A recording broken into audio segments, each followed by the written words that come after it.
Shalom saudara-saudara yang dikasihi oleh Tuhan Yesus Kristus. Berjumpa kembali dengan Renungan Kristen pada hari ini. Sebelum kita membaca dan merenungkan firman Tuhan, mari kita berdoa. Bapa di surga, terima kasih, kami bersyukur untuk hari ini Tuhan berikan kami kesempatan untuk kami membaca dan merenungkan firman Tuhan.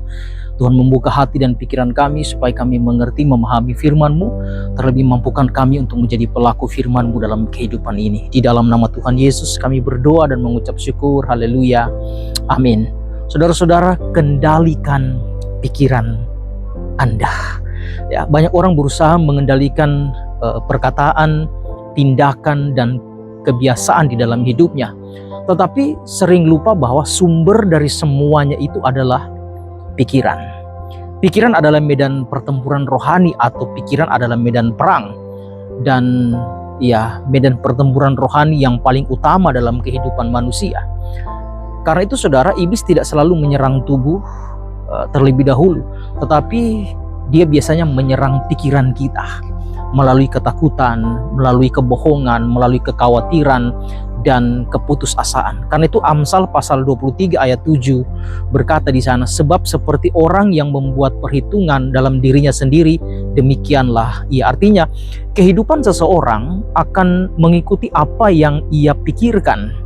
Karena itu firman Tuhan memanggil kita bukan hanya hidup benar secara lahiriah, tetapi juga mengendalikan pikiran menurut kebenaran Allah.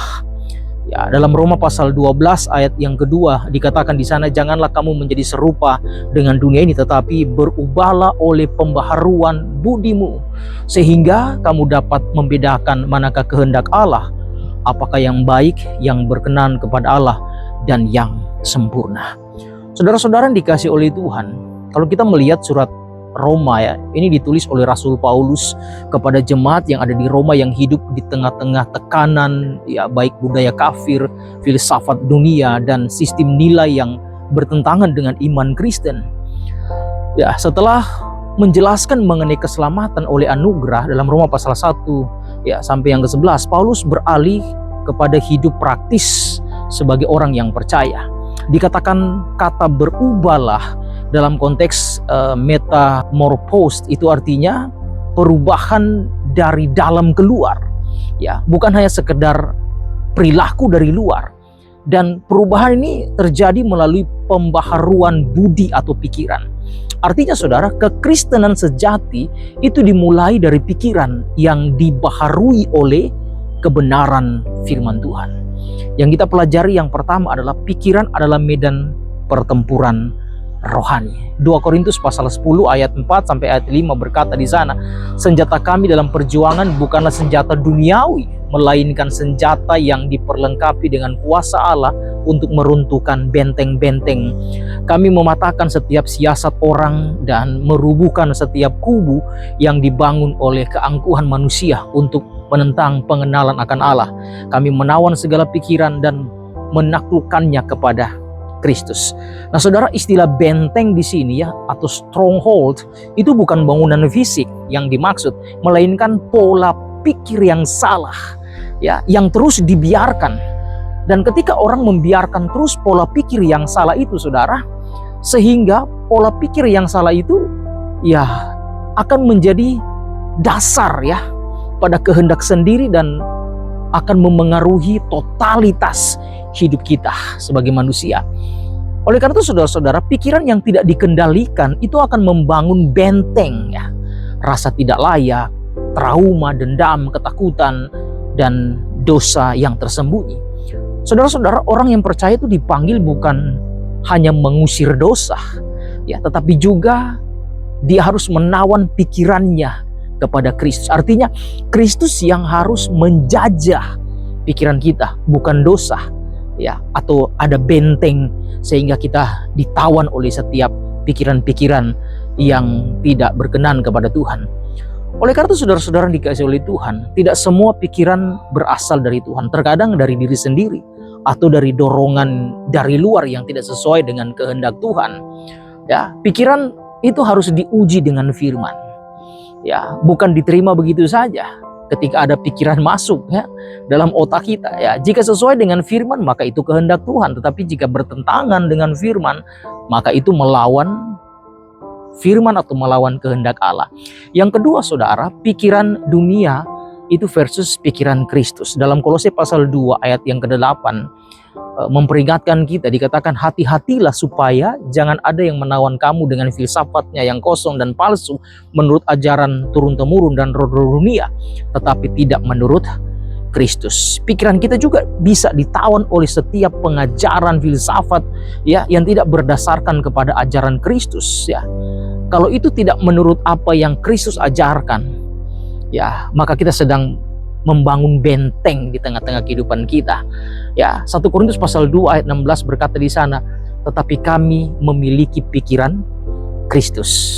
Ya, saudara, dunia membentuk pikiran itu berdasarkan apa? Popularitas.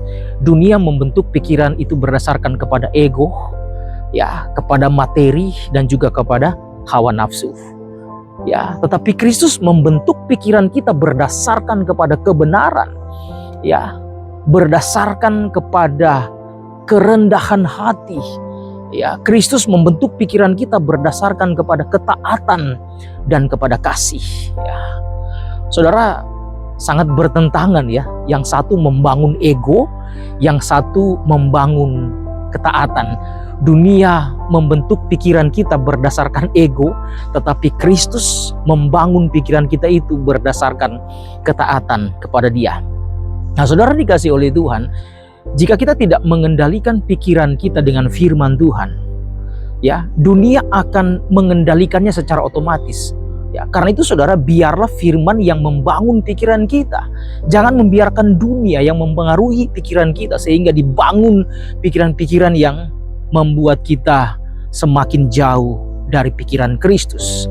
Ya, saudara, apa yang kita tonton, apa yang kita dengar, apa yang kita baca, ya, itu sangat mempengaruhi cara berpikir kita, saudara.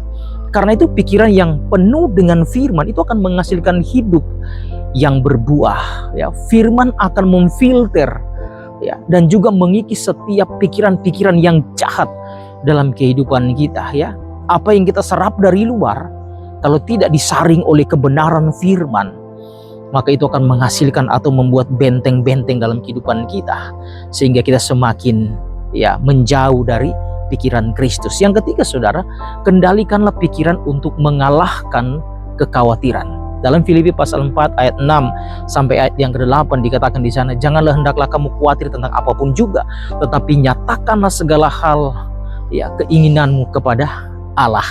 Jadi akhirnya dikatakan saudara-saudara, semua yang benar, semua yang mulia, semua yang adil, semua yang suci, dikatakan pikirkanlah semuanya itu. Saudara, Paulus tidak hanya berkata jangan khawatir ya, tetapi juga memberi penekanan pada pikiran. Ketika orang khawatir ya, itu didasarkan kepada pikirannya. Ya, dia berpikir dia khawatir, maka dia khawatir ya. Pikiran yang tidak diarahkan ya akan kembali kepada kekhawatiran.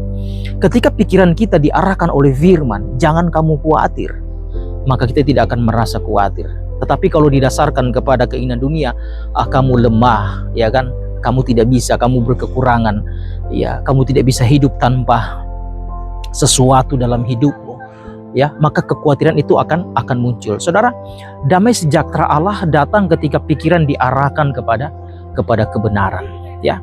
Karena itu dikatakan doa menggantikan kekhawatiran, firman menggantikan pikiran yang negatif. Ya, ke poin yang keempat saudara, pikiran yang dikendalikan firman menghasilkan kehidupan. Amsal pasal 4 ayat 23 dikatakan di sana, jagalah hatimu dengan segala kewaspadaan, karena dari situlah terpancar kehidupan. Saudara, Yesus juga berkata dalam Matius pasal 15 ayat 19, karena dari hati timbul segala pikiran jahat, ya, pembunuhan, perzinahan, percabulan, ya, dan lain sebagainya. Nah, saudara, hati dan pikiran itu adalah pusat kehidupan kita manusia, ya. Artinya setiap keputusan itu berasal dari hati dan pikiran, ya. Jika hati dan pikiran kita kotor, rusak, maka ya seluruh kehidupan kita juga pasti akan hancur dan rusak. Ya, kehidupan yang dirusak oleh pikiran-pikiran seperti ini ya seringkali dimulai dari pikiran yang tidak dijaga.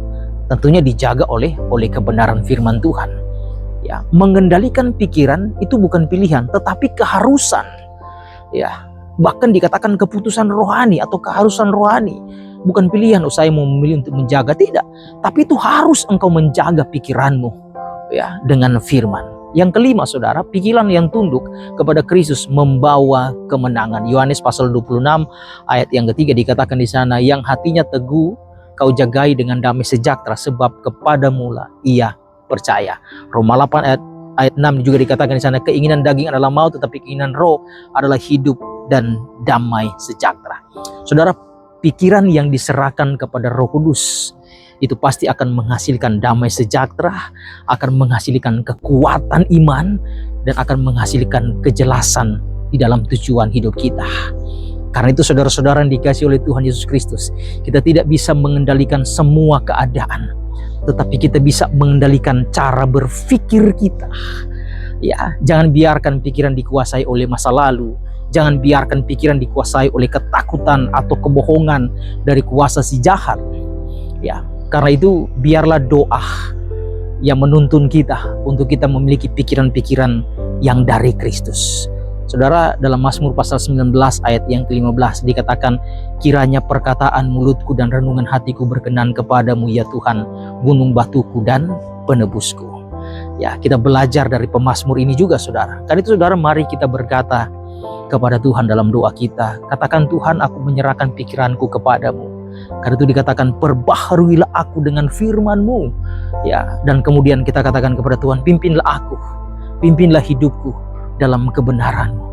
Tuhan membaharui pikiranku, sehingga dalam kehidupanku aku tidak dikekang, aku tidak dijajah oleh pikiran-pikiran, ya, yang membawa aku kepada kekhawatiran, ketakutan dan lain sebagainya, tetapi membawaku kepada pikiran bahwa aku yakin percaya kepadamu ya Tuhan, ya, yang membimbing hidupku menjadi lebih indah di hadapan Tuhan. Tuhan Yesus memberkati kita semua. Mari kita berdoa. Tuhan, terima kasih untuk firman-Mu. Tuhan, tolong supaya kami menjaga pikiran kami tetap suci dan kudus di hadapan Tuhan, dan biarlah pikiran kami diarahkan oleh kebenaran firman-Mu, sehingga Tuhan membentuk pikiran kami bukan dunia ini, sehingga kami terus menjadi anak-anak yang sungguh berharap dan menjadi anak-anak yang berkenan kepada Tuhan. Di dalam nama Tuhan Yesus kami berdoa dan mengucap syukur untuk firman-Mu. Haleluya. Amin. Tuhan Yesus memberkati kita semuanya. Shalom.